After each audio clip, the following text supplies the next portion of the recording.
Você sabia que em um único capítulo da Bíblia, Jesus perdoou pecados, ressuscitou uma menina morta, curou uma mulher que sofria há 12 anos e transformou completamente a vida de um traidor desprezado por todos? Parece impossível, mas aconteceu. Hoje vamos mergulhar em Mateus capítulo 9, onde cada milagre revela algo poderoso sobre quem Jesus realmente é. Mas antes, me conta aqui nos comentários, de qual cidade você está assistindo esse vídeo agora. Quero saber de onde vocês estão. E se você ainda não é inscrito no canal, clica ali no botão de inscrever-se e ativa o sininho para não perder nenhum ensinamento. Vamos começar. O capítulo 9 de Mateus inicia com uma cena extraordinária, que revela a natureza divina de Jesus Cristo e sua autoridade suprema tanto sobre o mundo físico quanto sobre o mundo espiritual. Jesus havia retornado à sua própria cidade, Cafarnaum, às margens do mar da Galileia, quando alguns homens trouxeram até ele um paralítico deitado numa maca. O texto bíblico nos diz que Jesus, vendo a fé daqueles homens, não apenas a fé do paralítico, mas a fé coletiva de todos aqueles que o carregaram até ali, disse ao paralítico: "Tenha bom ânimo, filho, os teus pecados te são perdoados."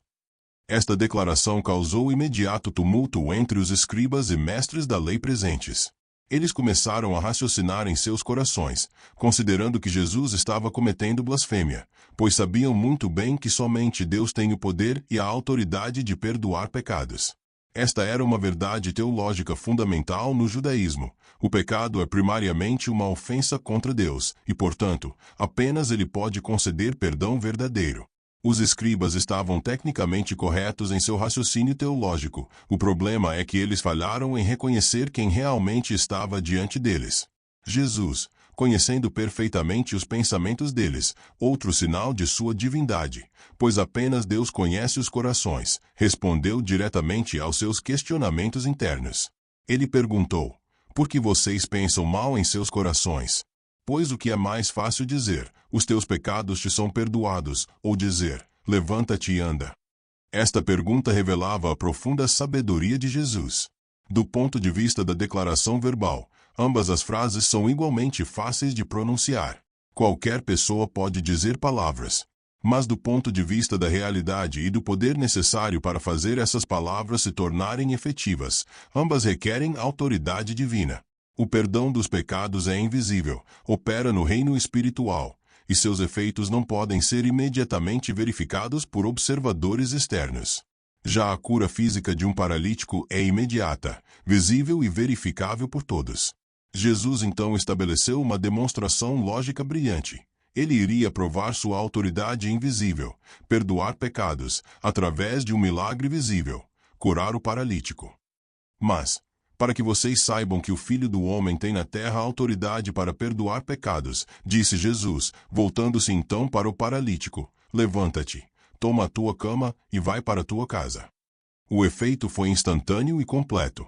O homem que havia sido trazido carregado por outros, incapaz de mover suas próprias pernas, levantou-se imediatamente, tomou a maca onde estava deitado e saiu na presença de todos, caminhando para sua casa.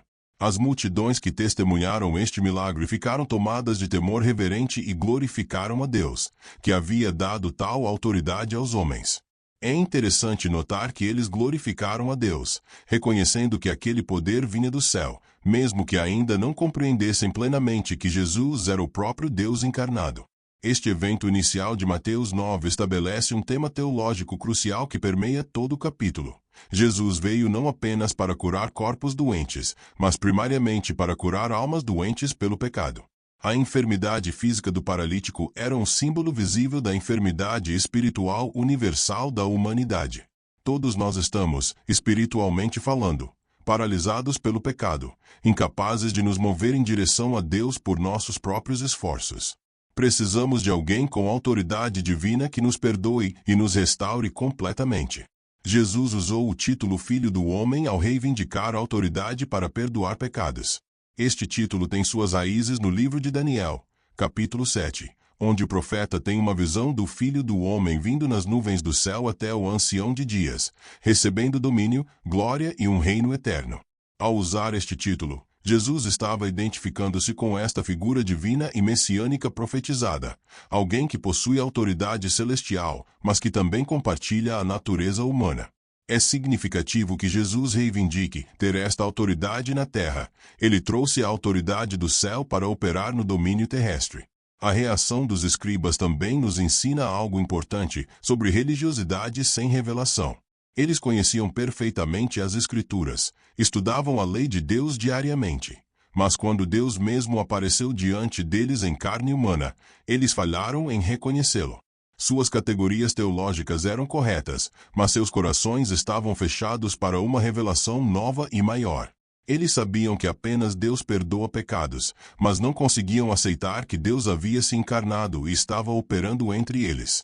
Este é um perigo constante para pessoas religiosas, tornar-se tão rígido em suas formulações teológicas que não conseguem reconhecer Deus quando ele age de maneiras novas ou inesperadas. Também é profundamente significativo que Jesus primeiro pronunciou perdão antes de realizar a cura física.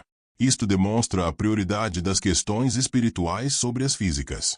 Jesus não estava minimizando o sofrimento físico do paralítico, a cura completa prova o contrário.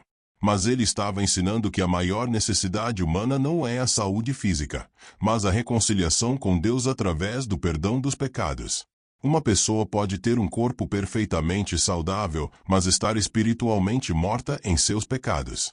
Enquanto a cura física é temporária, eventualmente todos adoecemos e morremos, o perdão dos pecados tem implicações eternas. Após este poderoso milagre inicial, Jesus saiu de onde estava. Passando por ali, viu um homem chamado Mateus, também conhecido como Levi, sentado na coletoria de impostos. A profissão de Mateus era uma das mais desprezadas entre os judeus da época.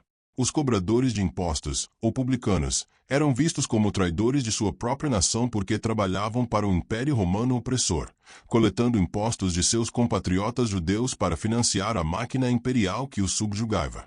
Além disso, os publicanos eram notórios por cobrar mais do que o necessário, embolsando a diferença como lucro pessoal, o que os tornava não apenas traidores políticos, mas também extorsionários. Na hierarquia social e religiosa judaica, os publicanos estavam entre os mais impuros e pecadores. Eram agrupados com prostitutas, gentios e outros considerados indignos de comunhão com pessoas piedosas. Um fariseu jamais se associaria voluntariamente com um coletor de impostos. Rabis respeitáveis mantinham distância deles. Eram excluídos das sinagogas e tratados como párias sociais. O simples fato de entrar na casa de um publicano tornava uma pessoa cerimonialmente impura.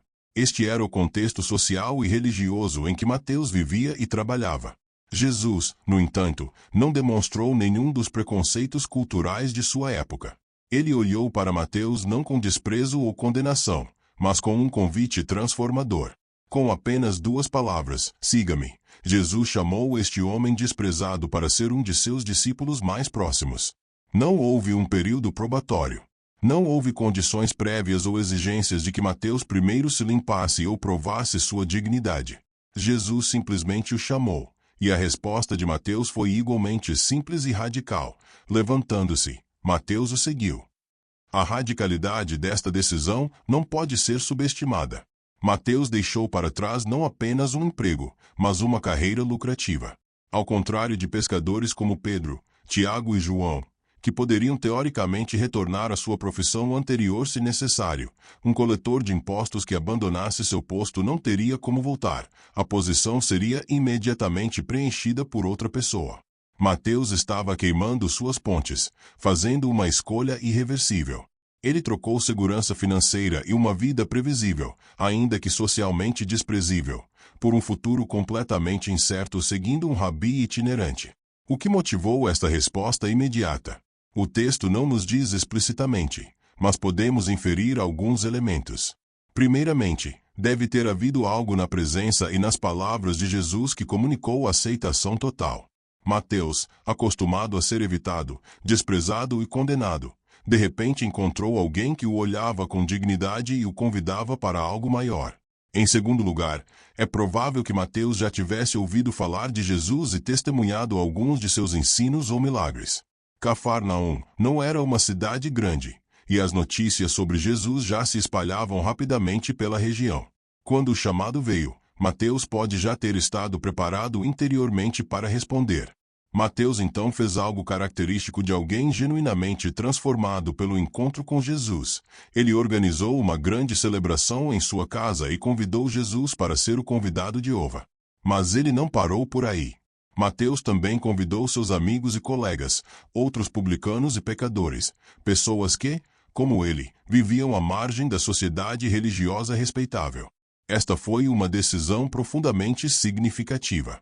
Mateus queria que as pessoas em sua esfera de influência, pessoas que nenhum líder religioso respeitável jamais buscaria, tivessem a oportunidade de conhecer Jesus e experimentar a mesma aceitação e transformação que ele havia experimentado.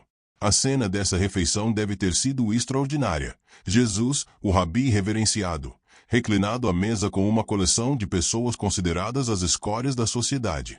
Na cultura do primeiro século, compartilhar uma refeição não era apenas sobre nutrição.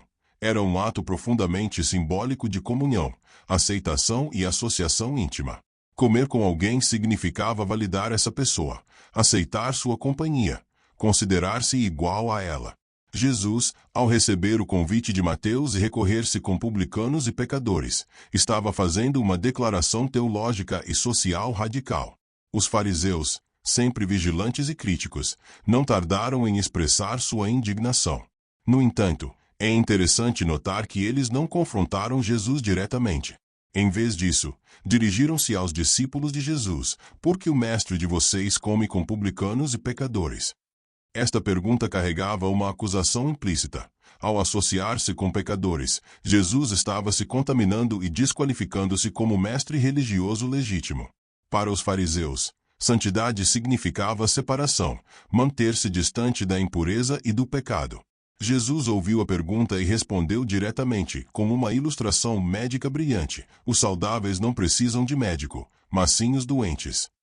Esta resposta simples mas profunda desmantelou completamente a crítica farisaica. Um médico não se contamina ao tratar pacientes doentes. Pelo contrário, é precisamente sua disposição de se aproximar dos doentes que demonstra sua competência e compaixão. Da mesma forma, Jesus não estava sendo contaminado pelos pecadores. Ele estava oferecendo a eles a cura espiritual que desesperadamente necessitavam.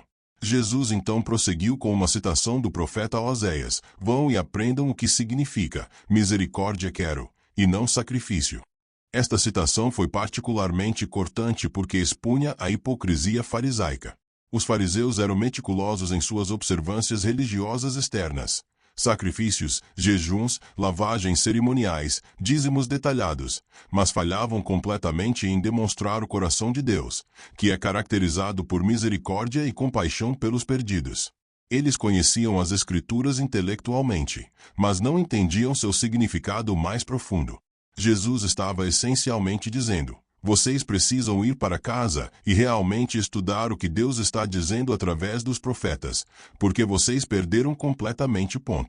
Jesus concluiu sua resposta com uma declaração de missão clara e poderosa: pois eu não vim chamar justos, mas pecadores ao arrependimento. Esta afirmação contém várias camadas de significado. Primeiramente, estava identificando seu propósito messiânico. Ele veio como um médico espiritual para aqueles que reconhecem sua doença espiritual. Em segundo lugar, havia uma ironia sutil direcionada aos fariseus. Ao se considerarem justos e não necessitados de arrependimento, eles se excluíam automaticamente do ministério de Jesus. Não era que Jesus não quisesse alcançá-los, mas que sua autojustiça os tornava incapazes de receber o que ele oferecia. A palavra arrependimento aqui é crucial. Jesus não estava simplesmente oferecendo aceitação incondicional sem transformação.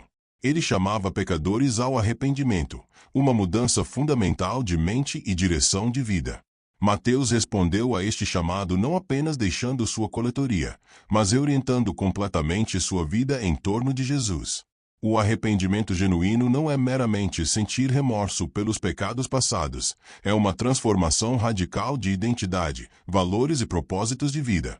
Esta história também nos ensina sobre evangelismo efetivo. Mateus não esperou tornar-se um teólogo treinado ou um seguidor maduro antes de compartilhar Jesus com outros. Imediatamente após seu encontro transformador, ele usou sua rede de relacionamentos existente para conectar outras pessoas marginalizadas com Jesus. Ele criou um ambiente, a refeição em sua casa, onde encontros significativos podiam acontecer. E ele não teve vergonha de suas antigas associações, em vez disso, viu nelas uma oportunidade de ministério. O chamado de Mateus também desafia nossas próprias categorias de quem está qualificado para seguir Jesus ou servir em seu reino.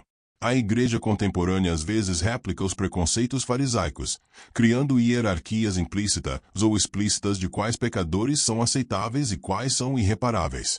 Mas Jesus não opera com essas categorias. Ele vê potencial onde outros veem apenas fracasso.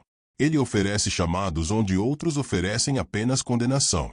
E ele transforma os improváveis e os indignos em seus representantes mais efetivos. É significativo que este mesmo Mateus, o ex-coletor de impostos desprezado, foi quem escreveu o evangelho que leva seu nome, um dos 4 relatos canônicos da vida de Jesus que a Igreja tem preservado e valorizado por 2 milênios. O homem que a sociedade considerava indigno de comunhão tornou-se um dos principais testemunhas e historiadores do ministério de Jesus. Esta transformação testifica o poder redentor radical do Evangelho. Jesus não apenas perdoa pecadores, ele os transforma em protagonistas de seu reino. Enquanto Jesus estava ministrando e ensinando, uma mulher com uma condição médica desesperadora aproximou-se dele por trás, em meio à multidão que o pressionava de todos os lados. Esta mulher sofria de um fluxo de sangue há 12 anos, mais de uma década de sofrimento contínuo, sem alívio ou esperança de cura. Para compreender plenamente a magnitude de sua situação, precisamos entender as implicações religiosas, sociais e pessoais de sua condição na cultura judaica do primeiro século. Segundo a lei mosaica, especificamente em Levítico 15, uma mulher com fluxo de sangue era considerada cerimonialmente impura.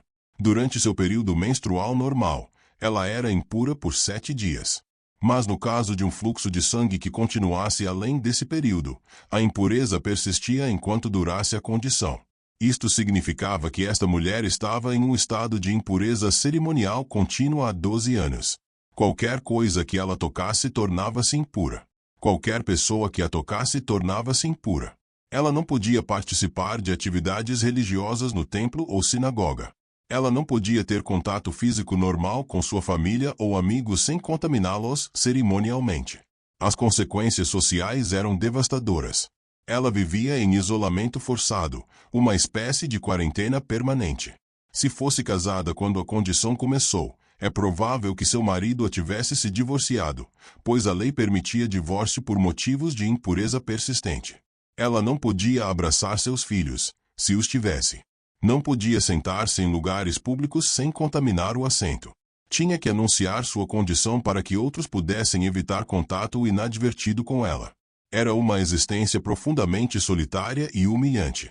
Além do sofrimento social e religioso, havia o sofrimento físico e financeiro. O Evangelho de Marcos nos informa que ela havia gasto tudo o que tinha com médicos, consultando muitos deles, mas em vez de melhorar, sua condição tinha piorado. A medicina antiga tinha recursos limitados para tratar condições ginecológicas crônicas. Os tratamentos disponíveis eram frequentemente ineficazes, às vezes perigosos e quase sempre caros. Esta mulher tinha esgotado seus recursos financeiros na busca desesperada por cura, apenas para encontrar-se não apenas ainda doente, mas agora também empobrecida. Imagine então a desesperação desta mulher. 12 anos é tempo suficiente para que a esperança se transforme em desesperança.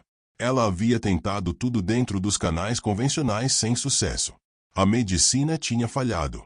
A religião oferecia apenas categorização de sua impureza, sem solução. A sociedade a havia marginalizado. Ela estava doente, pobre, sozinha e sem esperança visível. E então ela ouviu falar de Jesus, um homem que curava os doentes, que tocava os intocáveis, que desafiava as convenções religiosas em favor da compaixão. Mas havia um problema significativo: sua impureza cerimonial. Ela não deveria estar em uma multidão, muito menos tocando intencionalmente em alguém, especialmente um rabi respeitado. Se Jesus fosse como outros líderes religiosos, ele a repreenderia publicamente por contaminá-lo. Se outros na multidão descobrissem sua condição, poderiam expulsá-la com violência. O risco era enorme, mas sua fé e desespero eram maiores que seu medo. Ela desenvolveu um plano. Em vez de se aproximar abertamente de Jesus e arriscar rejeição pública ou exposição humilhante, ela se misturaria à multidão e tocaria secretamente a borda de suas vestes. Havia uma crença popular de que mesmo as roupas de uma pessoa santa podiam transmitir poder de cura. Ela pensou consigo mesma: se eu apenas tocar em suas vestes, ficarei curada. Esta não era superstição vazia. Era fé genuína no poder de Jesus, embora ainda imatura e misturada com medo. Então ela fez o impensável. Em meio à multidão que se pressionava ao redor de Jesus, ela estendeu a mão e tocou a orla de seu manto. Instantaneamente, no mesmo momento, ela sentiu em seu corpo que estava curada da aflição que a havia atormentado por 12 anos. Após mais de uma década de sofrimento contínuo, sem um único dia de alívio, em uma fração de segundo ela foi completamente restaurada. O sangramento cessou. A força retornou. A cura foi total e imediata. Ela deve ter pensado que poderia simplesmente desaparecer na multidão, levando consigo seu milagre secreto. Mas Jesus tinha outros planos. Ele parou abruptamente e perguntou: quem tocou em minhas vestes? Os discípulos, sempre práticos, acharam a pergunta estranha. Você vê a multidão apertando-se contra ti de todos os lados, e pergunta quem me tocou. Havia dezenas, talvez centenas de pessoas tocando Jesus enquanto ele caminhava pela rua estreita. Mas Jesus sabia que este toque havia sido diferente. Jesus percebeu que poder havia saído dele. Este detalhe é fascinante e revela algo importante sobre como os milagres de Jesus funcionavam. Não eram apenas demonstrações arbitrárias de poder, havia uma dinâmica relacional envolvida. A fé desta mulher, mesmo expressa através de um toque furtivo, havia criado um ponto de conexão através do qual o poder de cura fluiu. Jesus podia distinguir entre o toque casual e acidental de corpos na multidão e o toque intencional de fé desesperada. Jesus continuou olhando ao redor, procurando quem havia feito isso. A mulher, percebendo que não poderia permanecer escondida, aproximou-se com medo e tremor. Ela se prostrou diante dele e contou toda a verdade. Sua condição de 12 anos, seu toque furtivo, sua cura instantânea. Este deve ter sido um momento de profunda vulnerabilidade. Ela estava se expondo publicamente, admitindo sua impureza cerimonial, potencialmente sujeitando-se à repreensão ou condenação. A multidão inteira estava ouvindo. Jairo, cujo pedido Jesus havia interrompido, estava esperando. O momento era tenso. Mas a resposta de Jesus foi ternura pura. Filha, este é o único registro nos evangelhos de Jesus chamando alguém com este termo de carinho. Não mulher, que seria a forma normal de tratamento, mas filha, indicando um relacionamento íntimo, cuidado paternal, aceitação completa. Tenha ânimo, filha, a sua fé a curou. Vá em paz e fique livre desta aflição. Esta resposta de Jesus realizou várias coisas importantes. Primeiro, afirmou publicamente que ela estava curada, restaurando sua posição na comunidade. Não havia mais necessidade de isolamento ou vergonha. Segundo, atribuiu a cura à sua fé, não ao toque mágico de suas roupas. Jesus estava educando tanto ela quanto a multidão sobre a verdadeira natureza da fé e da cura. Terceiro, ao chamá-la de filha e conversar com ela publicamente, Jesus estava demonstrando que ela não o havia contaminado. Em vez disso, o poder dele havia purificado ela.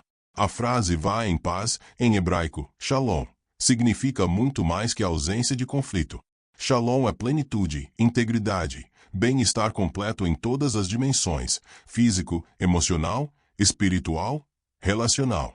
Jesus estava pronunciando sobre ela uma bênção de restauração total, não apenas cura física, mas integração social, renovação espiritual e paz psicológica.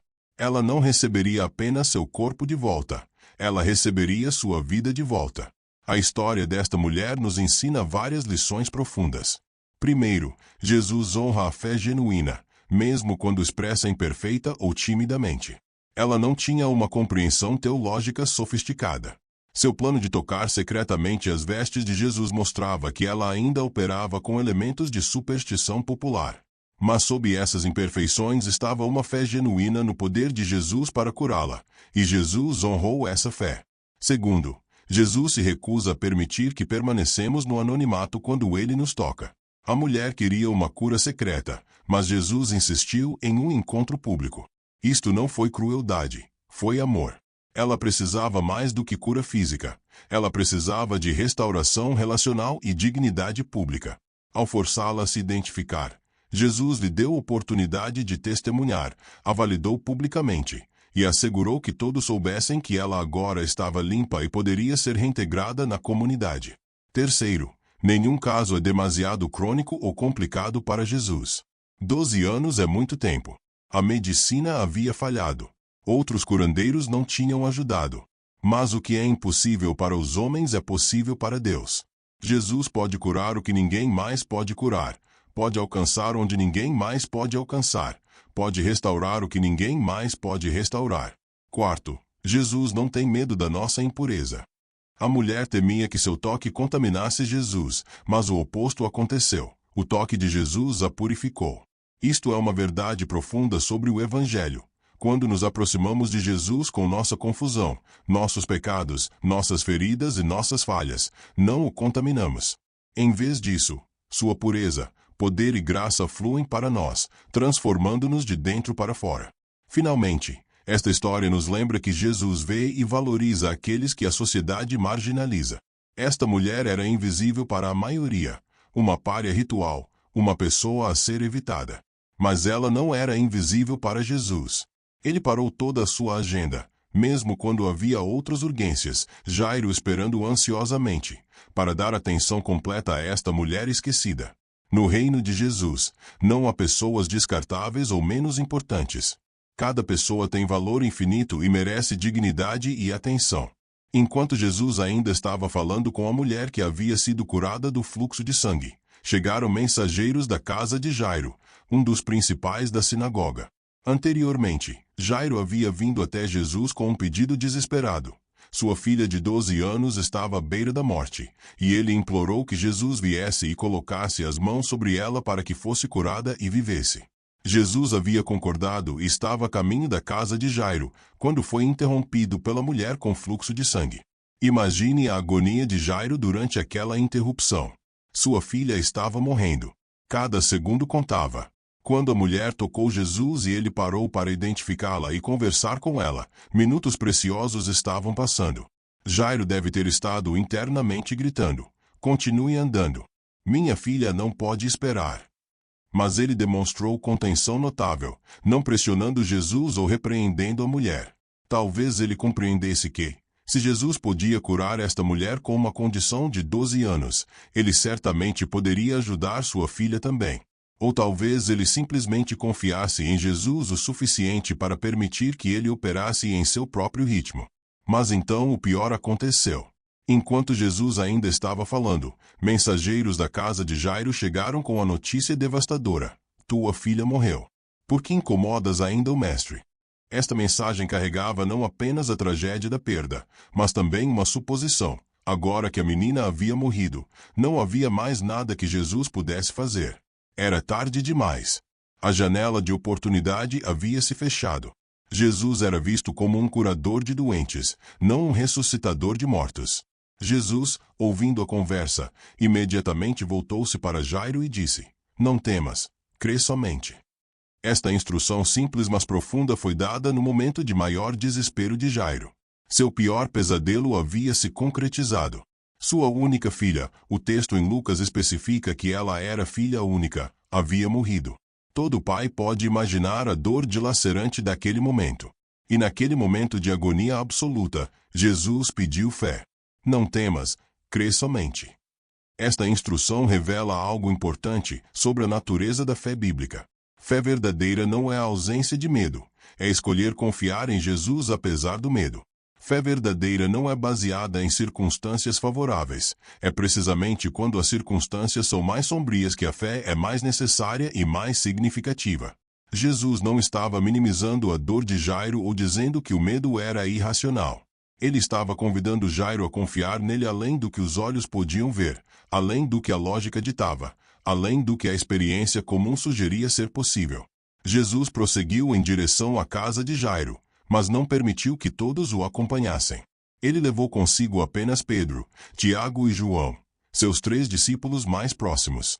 Este padrão de Jesus às vezes limitar o círculo de testemunhas de seus milagres mais espetaculares é intrigante. Talvez ele quisesse evitar sensacionalismo. Talvez estivesse treinando especificamente estes 3 líderes para o que viriam a experimentar e testemunhar. Ou talvez soubesse que o que estava prestes a acontecer exigia um ambiente de fé, não de curiosidade ou ceticismo. Quando chegaram à casa, encontraram grande tumulto. Pranteadores profissionais chorando em alta voz, flautas tocando música fúnebre, pessoas lamentando ruidosamente. Na cultura judaica do primeiro século, era costume contratar pranteadores profissionais para funerais, especialmente para famílias de posição social elevada, e Jairo, como líder da sinagoga, certamente se qualificava. Quanto mais pranteadores e quanto mais barulho, mais respeito estava sendo mostrado ao falecido. A casa estava cheia de caos e lamentação. Jesus entrou e disse algo completamente inesperado. Por que estão fazendo todo este alvoroço e chorando? A menina não está morta, mas dormindo. A resposta foi imediata. Zombaram dele. Eles sabiam perfeitamente que a menina estava morta. Haviam verificado. Não havia pulso, não havia respiração, o corpo já começava a esfriar. A afirmação de Jesus de que ela estava apenas dormindo parecia ridícula, uma negação absurda da realidade óbvia. Os pranteadores, cuja profissão era lidar com morte, riram com escárnio desta declaração aparentemente ingênua. Mas Jesus não estava negando a morte física da menina. Ele estava fazendo uma declaração teológica profunda. Para ele, a morte não era o estado final e irreversível que era para todos os outros. Onde os outros viam o fim absoluto, Jesus via uma condição temporária da qual ele tinha poder para despertar a pessoa. Ele usou a metáfora do sono não para negar a morte, mas para indicar sua natureza reversível em suas mãos. Assim como acordamos alguém que dorme, Jesus podia acordar alguém da morte. Jesus então fez algo crucial. Removeu todos os zombadores e incrédulos da casa. Ele permitiu apenas que os pais da menina e seus 3 discípulos permanecessem. Este é um princípio espiritual importante. Incredulidade ativa e zombaria podem criar um ambiente hostil ao mover milagroso de Deus. Não que Deus seja limitado por incredulidade humana em um sentido absoluto. Ele é soberano e onipotente. Mas ele frequentemente escolhe operar através de ambientes de fé e expectativa, e remove obstáculos de cinismo e descrença antes de realizar seus maiores trabalhos. Com apenas os pais, Pedro, Tiago e João presentes, Jesus entrou no quarto onde a menina estava deitada. O corpo estava lá, sem vida, frio, imóvel. Jesus tomou a mão da criança morta. Outro ato que o tornaria cerimonialmente impuro segundo a lei judaica, pois tocar um cadáver era uma das formas mais sérias de contaminação ritual. Mas Jesus, consistentemente através dos evangelhos, demonstrava que sua pureza e poder eram maiores que qualquer impureza ritual. Ele não era contaminado pela morte. Em vez disso, sua vida conquistava a morte. Então Jesus falou. As palavras exatas foram preservadas no aramaico original. Talita cumi, que significa menina, eu te digo, levanta-te. A preservação das palavras aramaicas originais nos evangelhos, que foram escritos em grego, sugere que esta foi uma das muitas ocasiões memoráveis que as testemunhas nunca esqueceram. Cada sílaba permaneceu gravada em suas memórias. A ternura da expressão Talita, uma forma carinhosa de menina ou cordeirinha, mostra o coração compassivo de Jesus mesmo ao exercer poder divino sobre a morte. Então Jesus falou. As palavras exatas foram preservadas no aramaico original. Talita cumi, que significa menina, eu te digo, levanta-te. A preservação das palavras aramaicas originais nos evangelhos, que foram escritos em grego, sugere que esta foi uma das muitas ocasiões memoráveis que as testemunhas nunca esqueceram. Cada sílaba permaneceu gravada em suas memórias. A ternura da expressão Talita, uma forma carinhosa de menina ou cordeirinha, mostra o coração compassivo de Jesus mesmo ao exercer poder divino sobre a morte. E então aconteceu o milagre. Imediatamente, a menina levantou-se e começou a andar. Ela tinha 12 anos, já capaz de movimento independente. Não houve processo gradual de recuperação, nenhum período de reabilitação ou ajuste. Um momento ela estava morta, no seguinte estava completamente viva, vibrante e ativa. A vida retornou instantaneamente e completamente. Não era uma ressuscitação médica temporária e frágil, mas uma restauração total e robusta de todas as funções vitais. Os que testemunharam isto, os pais e os 3 discípulos, ficaram completamente atônitos, tomados de grande espanto. A palavra grega usada aqui indica um tipo de choque e admiração que ultrapassa a compreensão normal. Eles haviam acabado de testemunhar algo que desafiava todas as leis naturais conhecidas, algo que somente Deus poderia fazer. Aqui estava a evidência inegável de que Jesus possuía poder sobre a própria morte, o último inimigo da humanidade, a fronteira final que ninguém jamais havia cruzado de volta. A resposta de Jesus foi característica. Ele ordenou estritamente que não contassem a ninguém o que havia acontecido, e instruiu que dessem algo de comer à menina. Ambas as instruções revelam aspectos importantes do caráter de Jesus. A ordem de silêncio, frequentemente chamada de segredo messiânico pelos estudiosos bíblicos, provavelmente tinha múltiplos propósitos. Evitar que multidões o seguissem apenas por sensacionalismo ou busca de milagres. Prevenir que autoridades romanas o vissem como uma ameaça política devido à sua popularidade crescente. E assegurar que seu ministério permanecesse focado em sua mensagem espiritual central. A instrução para alimentar a menina mostra a humanidade prática de Jesus. Ela havia estado morta. Seu corpo precisava de nutrição. Jesus, mesmo tendo acabado de realizar o milagre mais extraordinário, não negligenciou as necessidades físicas básicas e práticas. Ele se importava com a pessoa toda, não apenas sua condição espiritual ou o valor teatral do milagre, mas seu bem-estar físico contínuo. Esta atenção aos detalhes práticos após o milagre espetacular revela que Jesus não era um místico desconectado da realidade material, mas alguém profundamente sintonizado com todas as dimensões da experiência humana. Esta ressurreição também tinha profundo significado teológico. Ela demonstrava que Jesus possuía o mesmo poder sobre a morte que somente Deus havia demonstrado no Antigo Testamento através dos profetas Elias e Eliseu, que também ressuscitaram mortos. Mas enquanto Elias e Eliseu precisaram orar fervorosamente e realizar rituais prolongados, Jesus simplesmente falou com autoridade inerente. Ele não pediu a Deus que ressuscitasse a menina, ele mesmo a ressuscitou. Esta autoridade implícita sobre a vida e a morte era uma reivindicação velada mas poderosa de divindade. A ressurreição da filha de Jairo também apontava para algo ainda maior que estava por vir, a própria ressurreição de Jesus. Todas as ressurreições que Jesus realizou durante seu ministério terreno, a filha de Jairo, o filho da viúva de Naim, Lázaro, eram sinais precursores da grande ressurreição que validaria todas as suas reivindicações e estabeleceria sua vitória definitiva sobre a morte. Estas pessoas que Jesus ressuscitou eventualmente morreram novamente. Eram ressuscitações temporárias. Mas a ressurreição de Jesus seria diferente. Seria a inauguração de uma nova ordem de existência, uma vida ressurreta que nunca terminaria. Para Jairo, este milagre representou mais que apenas o retorno de sua filha. Representou uma lição profunda sobre fé e possibilidade. Quando os mensageiros vieram dizendo que era tarde demais, que não havia mais esperança, Jesus disse: "Não temas, crê somente." Jairo foi chamado a crer quando cada evidência visível sugeria que a crença seria fútil. E sua disposição de continuar confiando, mesmo diante da morte, foi recompensada além de qualquer expectativa. Ele não apenas recebeu sua filha curada da doença, ele a recebeu de volta dentre os mortos. Esta história nos ensina que nunca é tarde demais para Jesus. Enquanto a mulher com fluxo de sangue nos ensina que nenhuma condição é demasiado crônica, a filha de Jairo nos ensina que nenhuma situação é demasiado terminal. Mesmo quando todos os outros dizem é tarde demais, não há mais esperança, o caso está encerrado. Jesus pode entrar e reverter completamente a situação. A morte, que para todos os outros é o ponto final absoluto, é simplesmente mais uma condição que Jesus tem autoridade para reverter.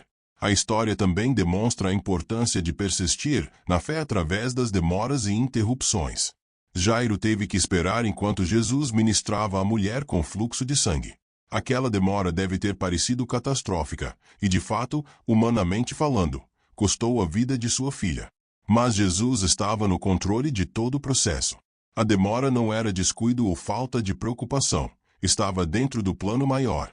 E o resultado final foi um milagre ainda maior, não apenas cura de doença, mas vitória sobre a própria morte. Esta narrativa também nos convida a considerar o que significa dormir versus estar verdadeiramente morto na perspectiva de Jesus. Para aqueles que estão em Cristo, a morte física realmente se torna mais como sono, uma condição temporária da qual seremos despertados na ressurreição final. A morte perdeu seu ferrão definitivo, tornou-se uma passagem, não um destino. Esta é a esperança radical que o Evangelho oferece. Porque Jesus tem poder sobre a morte, aqueles que confiam nele não precisam temer a morte como aniquilação final. Para os discípulos que testemunharam esta ressurreição, Pedro, Tiago e João, esta experiência deve ter fortalecido profundamente sua fé e os preparado para desafios futuros. Quando mais tarde enfrentassem perseguição, prisão e até martírio, eles poderiam se lembrar: nós vimos Jesus ressuscitar uma menina morta. Vimos com nossos próprios olhos que ele tem poder sobre a morte. Portanto, podemos confiar nele mesmo se enfrentarmos a morte, porque sabemos que ela não é o fim. Esta memória concreta de testemunhar o poder de Jesus sobre a morte se tornaria uma âncora de fé em tempos de provação severa. Finalmente, há algo profundamente significativo sobre o detalhe de que tanto a mulher com fluxo de sangue quanto a filha de Jairo estavam ligadas ao número 12. A mulher havia sofrido por 12 anos, a menina tinha 12 anos de idade. Este paralelo numérico provavelmente não é coincidência. Na numerologia bíblica, 12 frequentemente representa plenitude ou completude, 12 tribos de Israel, 12 apóstolos. Estas duas histórias entrelaçadas nos mostram Jesus trazendo completude e restauração tanto àquela cuja vida havia sido definida por 12 anos de sofrimento, quanto àquela cuja vida jovem de 12 anos havia sido cortada pela morte. Em ambos os casos, Jesus trouxe vida plena onde havia apenas desesperança. Uma vez dentro da casa, Jesus finalmente dirigiu-se a eles com uma pergunta: vocês creem que eu posso fazer isto? Esta pergunta não foi feita porque Jesus duvidasse da fé deles. Ele já sabia o que estava em seus corações. A pergunta foi feita para benefício deles, para trazê-los a um ponto de confissão explícita. Fé muitas vezes precisa ser verbalizada, não apenas sentida internamente. Há algo poderoso sobre declarar publicamente o que cremos. A confissão externa solidifica a convicção interna. Os homens cegos responderam sem hesitação: sim, Senhor. Eles usaram o título Senhor, Kyrios em grego, que podia significar simplesmente Senhor no sentido de endereço respeitoso, mas no contexto dos evangelhos frequentemente carrega conotações mais profundas de autoridade divina. Sua resposta foi enfática e confiante. Eles não tinham dúvida de que Jesus podia restaurar sua visão. Eles já o haviam chamado de Filho de Davi, reconhecendo sua identidade messiânica. Agora confirmavam sua fé em seu poder de curar. Então Jesus tocou os olhos deles. Este toque físico era desnecessário do ponto de vista do poder de Jesus. Ele havia curado o servo do centurião à distância, sem sequer vê-lo. Mas o toque tinha valor pastoral e relacional. Para homens que provavelmente enfrentavam evitação social devido à sua deficiência e dependência de esmolas, o toque de alguém respeitado e admirado como Jesus deve ter sido profundamente significativo. Era um gesto de dignidade, aceitação e cuidado pessoal. Enquanto tocava seus olhos, Jesus disse: seja feito com vocês segundo a vossa fé. Esta declaração é crucial para entender como a fé opera no reino de Deus. Jesus não disse: seja feito segundo minha vontade ou segundo meu poder, embora ambas essas coisas fossem certamente verdadeiras. Ele disse: segundo a vossa fé. Havia uma cooperação, uma participação humana necessária. O poder vinha de Jesus, mas a fé deles criava o canal através do qual aquele poder fluía. Isto não significa que fé seja uma espécie de barganha com Deus ou que possamos manipular Deus através de técnicas corretas de fé. A fé verdadeira não é um instrumento que controlamos, é uma postura de confiança e abertura ao que Deus deseja fazer. Mas dentro dessa relação de confiança, nossa fé genuína abre possibilidades, cria espaço para Deus operar, alinha-nos com seus propósitos. Deus tem escolhido, em sua soberania, operar frequentemente através de parceria com fé humana, em vez de anular totalmente a vontade e participação humanas. Imediatamente, os olhos deles foram abertos. A cura foi instantânea e completa. Homens que nunca haviam visto, ou não haviam visto por muito tempo, de repente podiam ver. Imagine a experiência sensorial avassaladora: luz, cor, forma, profundidade, movimento, tudo inundando consciências que haviam sido confinadas à escuridão. O rosto de Jesus foi provavelmente a primeira coisa que viram claramente. Que primeiro vislumbre do mundo visual! E que privilégio ver primeiro o rosto daquele que os havia curado! Jesus então lhes deu uma instrução estrita: vejam que ninguém saiba disto. Esta ordem de silêncio é semelhante à que ele deu após ressuscitar a filha de Jairo. Jesus estava consistentemente tentando gerenciar as expectativas públicas sobre seu ministério. Se estas curas se tornassem amplamente conhecidas, multidões o buscariam apenas para curas físicas e milagres materiais, perdendo completamente sua mensagem espiritual central sobre arrependimento, fé e o reino de Deus. Jesus queria ser conhecido como o Messias que veio salvar pessoas do pecado, não meramente como um curandeiro milagroso ou provedor de necessidades físicas. Mas os homens curados não conseguiram ficar calados. Eles saíram e espalharam a notícia sobre Jesus por toda aquela região. É difícil culpá-los. Quando alguém experimenta uma transformação tão dramática e maravilhosa, o impulso natural é contar a todos. Como poderiam manter silêncio sobre algo tão extraordinário? Suas vidas haviam sido completamente transformadas. Eles haviam passado de dependência de esmolas para independência, de marginalização social para reintegração, de escuridão para luz. O milagre era grande demais para ser contido. Esta desobediência bem intencionada levanta questões interessantes sobre obediência e entusiasmo. Por um lado, Jesus havia dado uma ordem clara, e obediência a Jesus é fundamental para o discipulado genuíno. Por outro lado, seu testemunho entusiástico era uma resposta natural de gratidão e admiração. Jesus não os repreendeu posteriormente por espalhar a notícia, sugerindo que ele entendia a dificuldade de conter tal entusiasmo. Talvez a lição seja que, embora a obediência seja importante, Jesus valoriza corações gratos e testemunho entusiástico, mesmo quando complica seus planos ministeriais. A cura destes dois cegos também tem profundo significado simbólico e teológico. Cegueira física é frequentemente usada nas Escrituras como metáfora para cegueira espiritual. O profeta Isaías falou de uma nação que tem olhos mas não vê, ouvidos mas não ouve. Jesus mesmo, em outras ocasiões, falou de líderes religiosos como guias cegos de cegos. A cegueira física destes homens representava a condição espiritual universal da humanidade. Estamos todos cegos para as realidades espirituais mais profundas até que Jesus abra nossos olhos. Quando Jesus restaurou a visão física destes homens, ele estava demonstrando o que veio fazer espiritualmente: abrir olhos cegos para ver a verdade sobre Deus, sobre nós mesmos, sobre o pecado e sobre a salvação.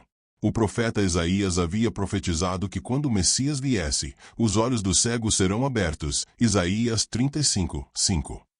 Jesus estava cumprindo esta profecia literalmente através de curas físicas, mas apontando para uma realidade espiritual ainda mais importante. Ele veio para curar nossa cegueira espiritual.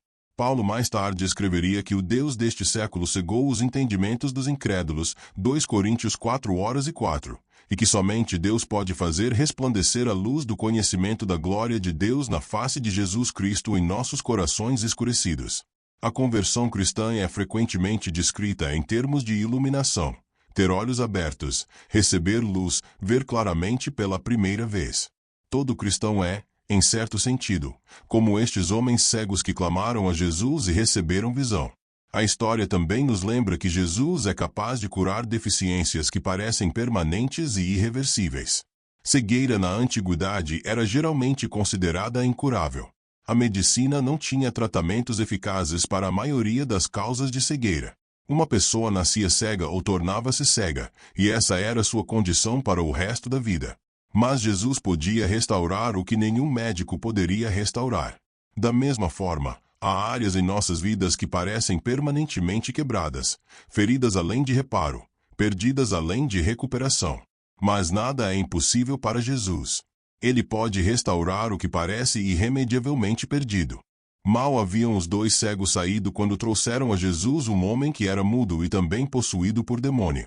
O texto deixa claro que sua mudez era causada pela possessão demoníaca, não por defeito físico nas cordas vocais ou aparelho de fala. Esta distinção é importante porque revela outra dimensão do ministério de Jesus, sua autoridade não apenas sobre doenças físicas e até sobre a morte, mas também sobre o reino espiritual das trevas. A possessão demoníaca era reconhecida como realidade no mundo antigo de uma forma que muitas pessoas modernas acham difícil de aceitar. A cosmovisão secular contemporânea tende a reduzir todos os fenômenos a causas puramente naturais ou psicológicas. Mas os evangelhos apresentam consistentemente um universo onde forças espirituais reais, tanto angelicais quanto demoníacas, existem e podem afetar a vida humana. Jesus interagiu com estas forças espirituais regularmente, sempre demonstrando autoridade absoluta sobre elas. Quando Jesus expulsou o demônio, o homem mudo falou. A libertação foi instantânea e completa. O que quer que estivesse bloqueando sua fala, não um problema físico, mas uma opressão espiritual, foi removido, e ele recuperou imediatamente a capacidade de comunicação verbal. Este milagre, como todos os milagres de Jesus, era tanto uma restauração da dignidade humana quanto uma cura. A capacidade de falar é fundamental para a participação plena na comunidade humana. Sem ela, este homem estava severamente limitado em seus relacionamentos, seu trabalho e sua vida social. Jesus o restaurou não apenas fisicamente, mas socialmente e relacionalmente. As multidões que testemunharam este milagre ficaram maravilhadas, dizendo: "Nunca se viu nada parecido em Israel." Esta exclamação capta o senso de novidade e extraordinariedade do ministério de Jesus. Embora houvesse histórias de profetas antigos realizando milagres ocasionais, ninguém havia testemunhado uma manifestação tão concentrada e consistente de poder sobrenatural. Jesus não era apenas mais um profeta realizando ocasionalmente o milagroso. Ele era uma figura única na história de Israel, demonstrando o poder divino em escalas sem precedentes. Mas nem todos reagiram com admiração. Os fariseus, confrontados com o mesmo milagre inegável que as multidões testemunharam, ofereceram uma interpretação alternativa sinistra. É pelo príncipe dos demônios que ele expulsa demônios. Este Beelzebu, ou Belzebu, era um nome para Satanás, o líder dos poderes demoníacos. Os fariseus estavam essencialmente acusando Jesus de ser um feiticeiro que operava através de poder satânico, não divino. Esta acusação é espantosa em sua malícia e cegueira obstinada. Os fariseus não podiam negar que milagres genuínos estavam acontecendo, expulsões reais de demônios, curas verificáveis, até ressurreições de mortos. A evidência era incontestável. Mas em vez de se renderem à conclusão óbvia de que Jesus estava operando com o poder de Deus, eles criaram uma teoria alternativa elaborada que lhes permitia manter sua rejeição. Jesus estava usando magia negra e poder demoníaco. Esta acusação revela algo profundamente perturbador sobre a capacidade humana de racionalizar e resistir à verdade. Quando estamos suficientemente comprometidos com nossa posição, podemos encontrar maneiras de explicar até mesmo a evidência mais convincente de forma que preserve nossas crenças pré-existentes. Os fariseus não podiam dizer nenhum milagre está acontecendo porque milhares de pessoas estavam testemunhando os milagres. Então, em vez disso, disseram: os milagres são reais, mas têm fonte maligna. Jesus mais tarde responderia a esta acusação específica, registrado em Mateus 12, com lógica devastadora. Se Satanás expulsa Satanás, está dividido contra si mesmo. Como, então, subsistirá o seu reino? A ideia de que Satanás usaria seu poder para destruir seu próprio trabalho, expulsando demônios que ele próprio havia enviado para atormentar pessoas, era absurda. Um reino dividido contra si mesmo não pode permanecer. Se Jesus estava realmente usando o poder satânico, porque ele estaria destruindo o trabalho de Satanás. Mas além da irracionalidade desta acusação, havia algo profundamente perigoso acontecendo aqui. Os fariseus estavam chamando o bem de mal, a luz de trevas, o Espírito Santo de espírito imundo. Esta rejeição obstinada da verdade óbvia era o que Jesus mais tarde chamaria de blasfêmia contra o Espírito Santo, o único pecado que ele disse ser imperdoável. Não porque Deus seja incapaz ou relutante em perdoá-lo, mas porque representa um endurecimento tão profundo do coração que a pessoa se torna incapaz de arrependimento genuíno. O contraste entre a resposta das multidões e a resposta dos fariseus ao mesmo milagre é instrutivo. As pessoas comuns, não investidas em manter estruturas de poder religioso, viram o milagre e ficaram maravilhadas, reconhecendo que algo extraordinário e divino estava acontecendo. Os líderes religiosos, cujo status e autoridade eram ameaçados por Jesus, viram o mesmo milagre e o atribuíram a Satanás. Suas conclusões não foram determinadas apenas pela evidência, mas por seus interesses investidos e compromissos preexistentes. Este padrão continua através da história. Quando Deus se move poderosamente, alguns respondem com fé e admiração, enquanto outros, especialmente aqueles cujas posições são ameaçadas, respondem com explicações alternativas que lhes permitem rejeitar o que está acontecendo. Não é suficiente simplesmente apresentar evidências. As pessoas devem estar dispostas a seguir a evidência onde quer que ela leve, mesmo se isso requerer mudança fundamental em suas crenças e vidas. A acusação dos fariseus também nos lembra que há oposição espiritual, real à obra de Deus.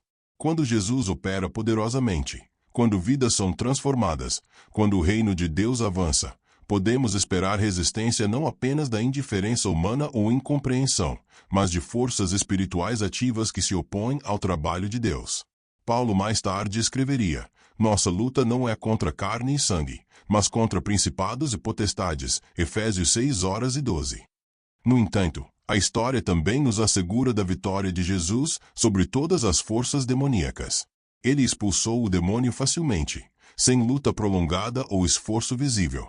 Uma palavra de comando foi suficiente. Esta autoridade absoluta sobre demônios era outro sinal de sua identidade divina. Os demônios reconheciam Jesus e obedeciam imediatamente, enquanto ironicamente muitos líderes religiosos humanos o rejeitavam. Até os demônios tinham melhor teologia que os fariseus. Eles pelo menos sabiam quem Jesus realmente era. Este incidente também ilustra como Jesus estava realizando libertação total do ser humano. Ele não estava apenas curando doenças físicas. Ele estava libertando pessoas de opressão espiritual. Seu ministério abordava toda a gama de aflições humanas, doenças físicas, deficiências congênitas, opressão demoníaca, pecado e até morte. Nenhum aspecto da miséria humana estava além de seu poder de curar e restaurar. Para aqueles que sofrem opressão espiritual ou batalhas demoníacas hoje, esta história oferece esperança. Jesus tem poder completo sobre todo o reino das trevas. Nenhum demônio é forte demais, nenhuma fortaleza espiritual é impenetrável, nenhuma opressão é irreversível quando Jesus intervém. Sua autoridade sobre o mundo espiritual é absoluta e seu poder de libertar permanece inalterado através dos séculos. Após esta série de milagres extraordinários, o texto nos diz que Jesus continuou percorrendo todas as cidades e aldeias, ensinando nas sinagogas, pregando o evangelho do reino e curando todo tipo de doença e enfermidade. Este resumo captura a abrangência e intensidade do ministério de Jesus. Ele não estava estabelecido em um único local esperando que as pessoas viessem até ele. Ele estava ativamente indo até as pessoas onde quer que estivessem. Seu ministério tinha 3 componentes principais: ensino, pregação e cura. Ensino referia-se à instrução detalhada, explicando as verdades de Deus e suas implicações práticas para a vida. Pregação era proclamação, anúncio público das boas novas do reino de Deus. Cura era demonstração do poder e compaixão de Deus em ação. Jesus não separava estes 3 elementos, eles fluíam juntos como um ministério integrado. Ele não apenas falava sobre o reino de Deus, ele o demonstrava através de poder milagroso. E ele não apenas realizava milagres, ele explicava seu significado e implicações. Então Mateus nos dá um dos vislumbres mais comoventes do coração de Jesus. Vendo as multidões, teve compaixão delas, porque estavam aflitas e desamparadas, como ovelhas sem pastor. Esta declaração simples mas profunda revela o que motivava Jesus em seu ministério incansável. Não era ambição pessoal, não era desejo de fama ou poder, não era pressão externa. Era compaixão, uma empatia visceral e profunda pelo sofrimento humano. A palavra grega traduzida como compaixão, splanchnisomai, é particularmente forte. Literalmente significa ser movido nas entranhas ou sentir algo nas vísceras. Era uma emoção profunda e física, não apenas um sentimento superficial de pena. Quando Jesus olhava para as multidões, ele sentia sua dor profundamente, quase como se fosse sua própria dor. Este não era o olhar distante e desapaixonado de um filósofo contemplando abstrações. Era o coração quebrantado de um pastor vendo suas ovelhas em perigo. Jesus via as pessoas como aflitas e desamparadas, literalmente atormentadas e exaustas, como um animal de carga sobrecarregado que caiu de exaustão, sob uma carga pesada demais. As pessoas ao seu redor estavam vivendo sob múltiplos fardos: opressão política romana, exploração econômica através de impostos pesados, rigidez legalista dos líderes religiosos, doenças sem tratamento médico adequado, demônios sem alguém com autoridade para expulsá-los, e, acima de tudo, pecados sem conhecimento de como encontrar perdão genuíno. A imagem de ovelha sem pastor é particularmente poderosa e carregada de significado no contexto bíblico. No Antigo Testamento, Deus frequentemente descrevia Israel como suas ovelhas, e os líderes de Israel como pastores designados para cuidar do rebanho. Mas os profetas repetidamente condenavam os pastores de Israel, os reis, sacerdotes e líderes religiosos, por falharem em cuidar adequadamente do povo de Deus. Ezequiel 34 é uma denúncia devastadora de pastores que alimentavam a si mesmos em vez do rebanho, que não fortaleciam os fracos, não curavam os doentes, não enfaixavam os feridos, não traziam de volta os desgarrados. Quando Jesus olhava para as multidões do primeiro século, ele via a continuação deste problema: líderes religiosos mais interessados em manter sua própria autoridade e fazer cumprir suas tradições humanas do que em realmente cuidar das necessidades espirituais do povo. Os fariseus haviam colocado fardos pesados sobre as pessoas através de regulamentações intermináveis, mas não moviam um dedo para ajudar a carregá-los. Os sacerdotes administravam o sistema sacrificial do templo, mas muitas vezes com mais interesse em lucro do que em genuína mediação entre Deus e o povo. Ovelhas sem pastor são vulneráveis em muitas formas. Elas se dispersam e se perdem. Ficam expostas a predadores. Não sabem onde encontrar pastagem e água. Podem cair em ravinas ou ficar presas em espinheiros. Eventualmente, sem um pastor para guiá-las, protegê-las e cuidar delas, elas perecerão. Da mesma forma, as pessoas ao redor de Jesus estavam espiritualmente perdidas, vulneráveis a falsos ensinamentos, incapazes de encontrar o caminho para Deus e caminhando para a destruição eterna. A compaixão de Jesus não era meramente emocional, era ativadora. Ela o movia à ação. Ele não apenas sentia pena das pessoas e seguia em frente. Ele fez algo sobre sua situação. Ensinou-as, curou-as, alimentou-as, libertou-as. E estava preparando um movimento que continuaria seu trabalho após sua partida. Esta compaixão ativa é modelo para todos os seguidores de Jesus. Não é suficiente sentir pena dos que sofrem. Devemos ser movidos a fazer algo prático para aliviar seu sofrimento. Jesus então disse aos seus discípulos: a colheita é grande, mas os trabalhadores são poucos. Portanto, orem ao Senhor da colheita que envie trabalhadores para a sua colheita. Esta mudança de metáfora, de ovelhas sem pastor para campos prontos para a colheita, é significativa. Ambas as imagens comunicam urgência. Ovelhas sem pastor estão em perigo imediato. Colheitas maduras que não são colhidas rapidamente apodrecerão e serão perdidas. Há um senso de oportunidade limitada, de uma janela de tempo que não permanecerá aberta indefinidamente. A colheita refere-se às pessoas prontas para responder ao Evangelho, para entrar no reino de Deus. Jesus estava observando que havia multidões de pessoas espiritualmente famintas, procurando verdade, prontas para responder se apenas houvesse alguém para apresentar-lhes a mensagem genuína de Deus. O problema não era a falta de pessoas interessadas, era a falta de trabalhadores qualificados para alcançá-las. Esta observação permanece profundamente relevante hoje. Em muitas partes do mundo, há pessoas ansiosas por ouvir sobre Jesus, comunidades inteiras abertas ao Evangelho, oportunidades abundantes para ministério, mas insuficientes trabalhadores dispostos e preparados para ir. A limitação na expansão do reino de Deus frequentemente não é o poder de Deus ou a receptividade das pessoas, mas a disponibilidade de trabalhadores. Jesus instruiu os discípulos a orarem especificamente ao Senhor da colheita que enviasse trabalhadores.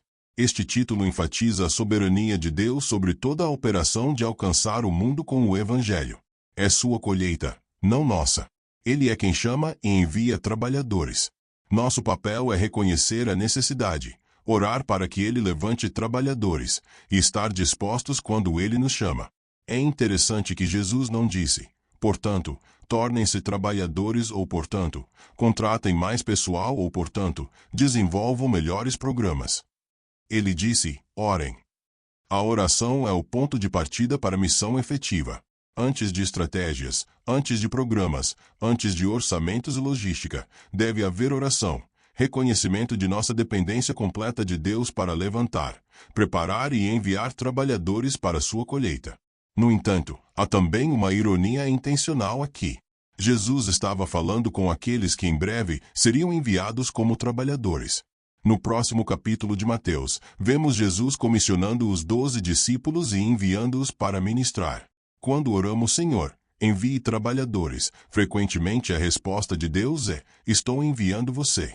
Oração genuína pela colheita deve incluir nossa própria disponibilidade para ser parte da resposta.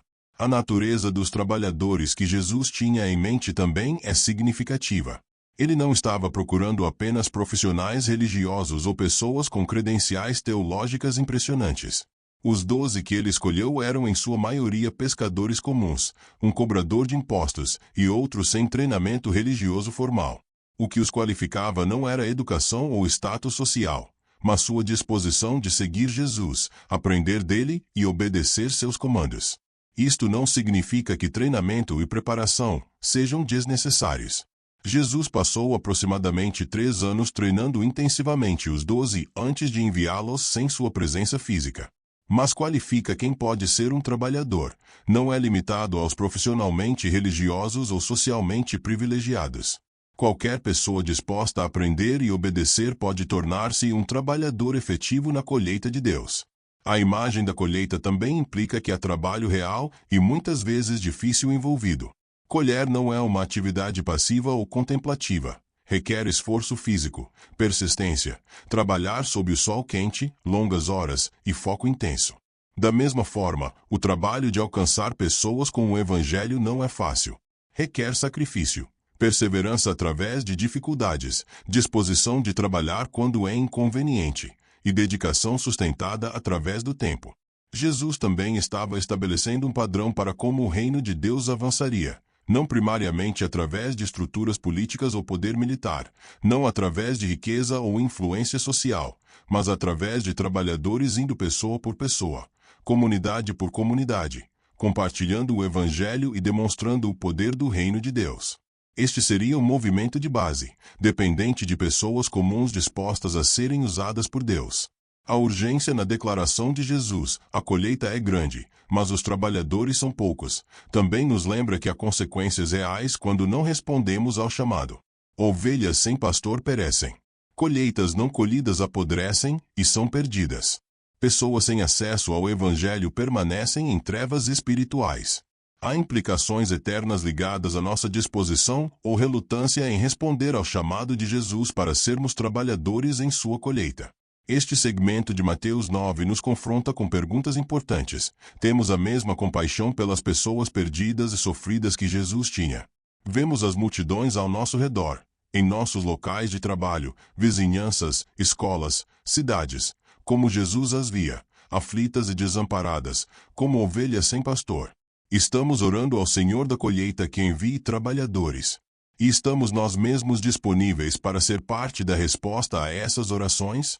Ao refletirmos sobre Mateus 9 como um todo, emergem várias lições teológicas profundas e aplicações práticas que permanecem profundamente relevantes para nossa vida e fé hoje. Este capítulo não é meramente um registro histórico de eventos que aconteceram há 2000 anos. É uma janela para o caráter de Deus, a natureza da fé verdadeira e o tipo de relacionamento que Jesus convida cada um de nós a experimentar. A primazia da necessidade espiritual sobre a física. O capítulo começa com Jesus curando um paralítico, mas significativamente, ele primeiro pronuncia perdão dos pecados antes de abordar a condição física. Esta sequência não foi acidental. Jesus estava ensinando uma verdade fundamental. Nossa maior necessidade não é saúde física, prosperidade material ou conforto temporal, mas reconciliação com Deus através do perdão dos pecados. Uma pessoa pode ter um corpo perfeitamente funcional, mas estar espiritualmente morta. Por outro lado, mesmo aqueles que sofrem fisicamente podem desfrutar de paz profunda e alegria quando estão em relacionamento correto com Deus. Isto não significa que Jesus não se importa com nossas necessidades físicas. Claramente, ele demonstrou profunda compaixão e frequentemente curou doenças físicas. Mas estabelece prioridades. Na hierarquia de necessidades humanas do ponto de vista de Deus, necessidades espirituais vêm primeiro. Isto desafia nossa cultura contemporânea que frequentemente inverte essas prioridades, obcecando-se com saúde física, aparência e conforto material enquanto negligência completamente a saúde espiritual. Para nós hoje, isto significa que devemos avaliar nossa própria vida pela mesma métrica. Estamos mais preocupados com nossa condição espiritual ou nossa condição física? Investimos mais tempo e energia buscando bem-estar espiritual, através de oração, estudo bíblico, comunhão, serviço, ou perseguindo metas puramente materiais? A resposta honesta a estas perguntas revela muito sobre nossos valores reais versus nossos valores professados. Jesus veio para pecadores, não para os auto-justos.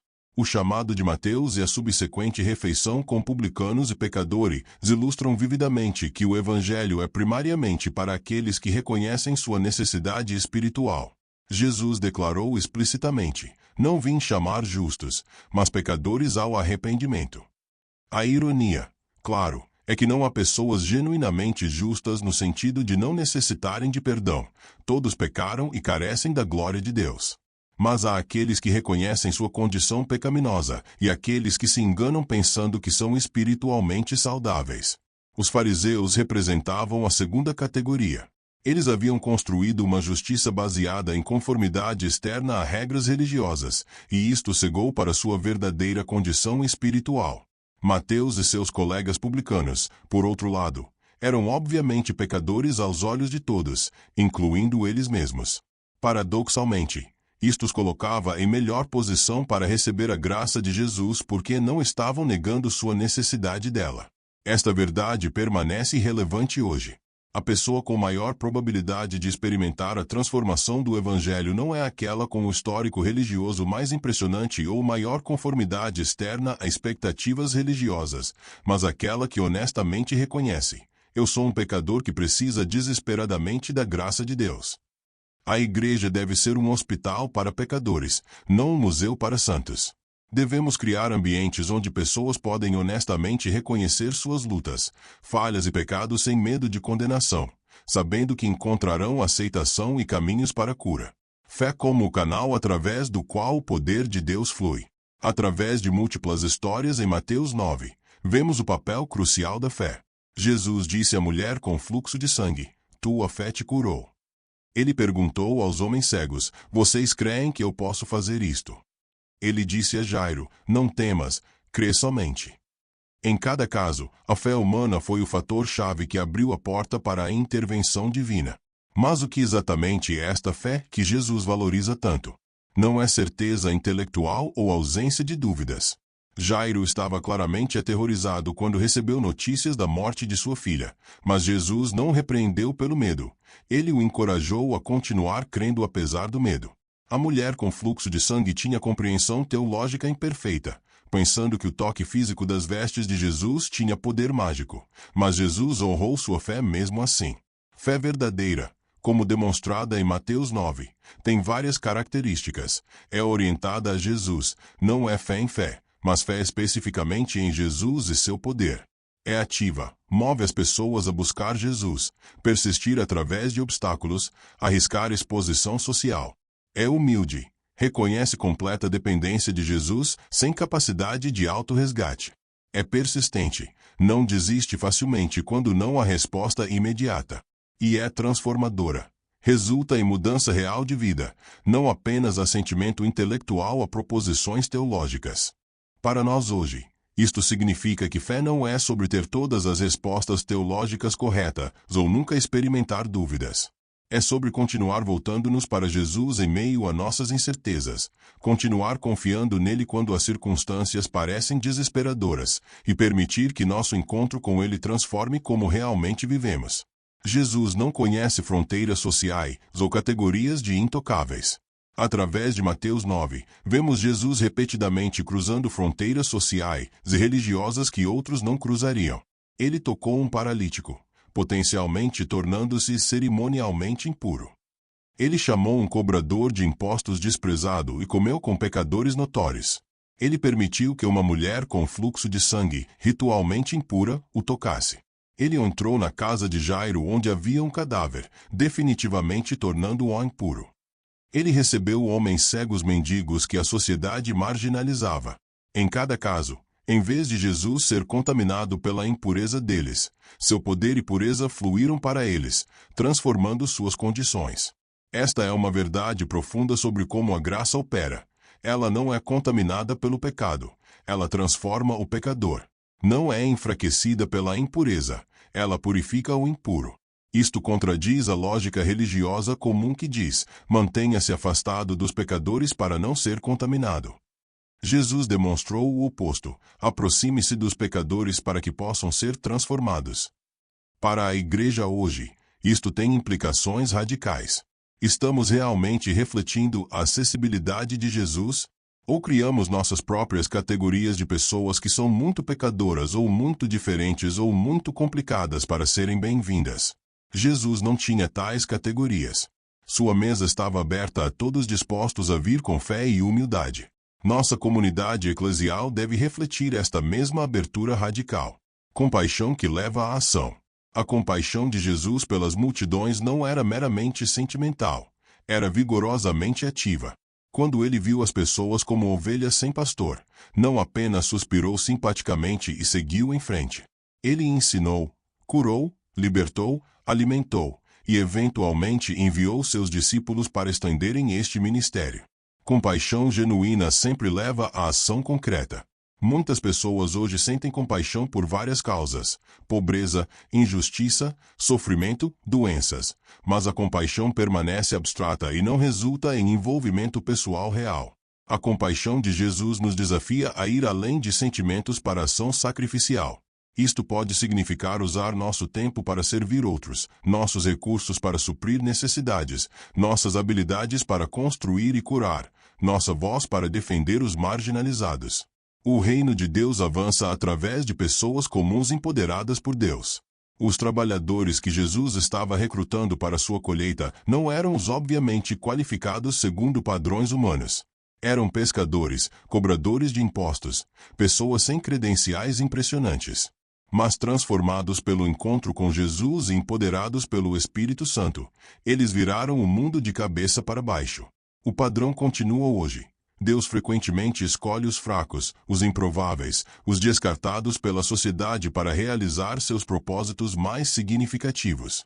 Isto significa que nenhum de nós pode usar "não sou qualificado" como desculpa para não responder ao chamado de Deus.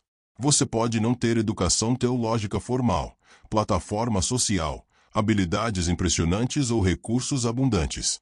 Mas se você está disposto a seguir Jesus, aprender dele e obedecer seus comandos, você está qualificado para ser um trabalhador em sua colheita. Deus não chama os qualificados, ele qualifica os chamados. A urgência da missão. As imagens de ovelhas sem pastor e colheita pronta para ser colhida ambas comunicam urgência. Há consequências reais quando não respondemos ao chamado de Deus para alcançar pessoas com o Evangelho. Este senso de urgência deve motivar não apenas missionários profissionais, mas todo seguidor de Jesus. Cada um de nós tem uma esfera de influência, família, amigos, colegas de trabalho, vizinhos, que só nós podemos alcançar de certas maneiras únicas. Mateus 9 nos lembra que estamos vivendo em meio a uma urgência espiritual. Pessoas ao nosso redor estão aflitas e desamparadas, como ovelhas sem pastor. Não há tempo a perder. A colheita não esperará indefinidamente. Esta urgência não deve nos levar a métodos de alta pressão ou manipulação, mas deve nos motivar a priorizar o que realmente importa eternamente sobre trivialidades temporais.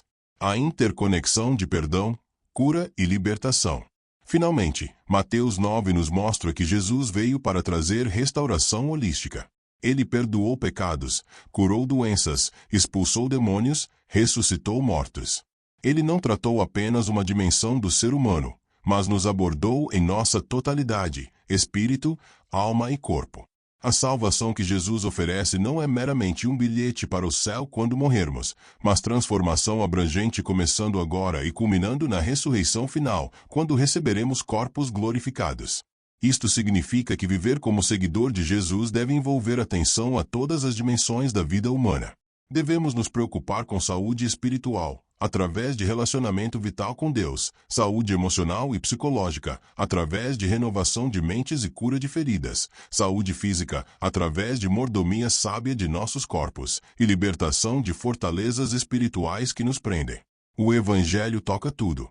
Conclusão: o convite permanece aberto. As histórias em Mateus 9 não são meramente registros históricos de o que Jesus fez há 2000 anos. São demonstrações do que Jesus continua fazendo hoje através daqueles que confiam nele. Ele ainda perdoa pecados.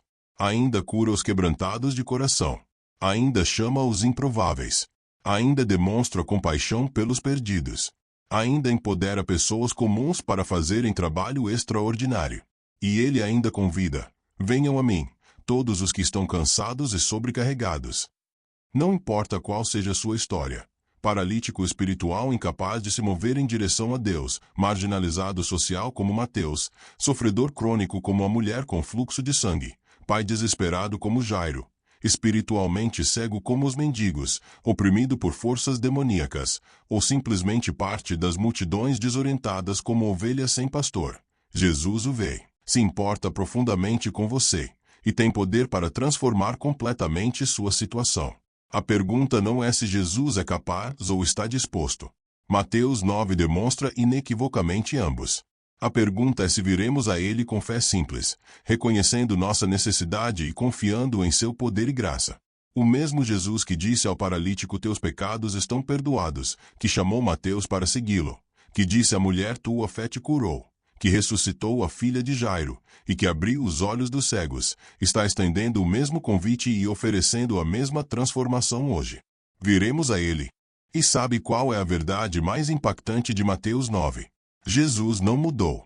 O mesmo poder que ressuscitou a filha de Jairo, que curou a mulher desesperada e que transformou Mateus, está disponível para você hoje. Agora me conta, de qual cidade você está assistindo? Escreve aí nos comentários. E se esse vídeo tocou seu coração, se inscreve no canal e ativa o sino para receber mais conteúdos que vão fortalecer sua fé.